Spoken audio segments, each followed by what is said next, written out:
I met this girl late last year. She said, don't you worry if I disappear. I told her I'm not really looking for another mistake. Called an old friend thinking that the trouble would wait. Then I jumped right in a week late and returned. I reckon she was only looking for a lover to burn.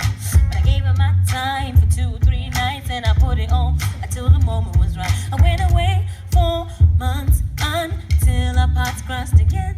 She told me I was never looking for a friend. Maybe you could swing by my room around 10. Maybe bring the lemon and the bottle of gin. We'll be in between the sheets till the late a.m. If you wanted me, then you should have just said she's singing. Don't with my love. That heart is so cold. All over my yard. I don't wanna know that, babe. Don't with my love. I told her she knows. Take aim and reload. I don't wanna know that, babe. I love the blind.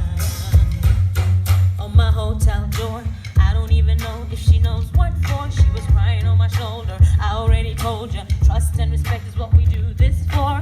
I never intended to be next, but you didn't need to take him to bed, that's all. And I never saw him as a threat until you disappeared with him to have sex, of course. It's not like we were both on tour. We were staying in the same hotel floor, and I wasn't looking for a promise or commitment, but it was never just fun, and I thought you were different. This is not the way you realize what you want. It's a bit too much too late, if I'm honest, and all this time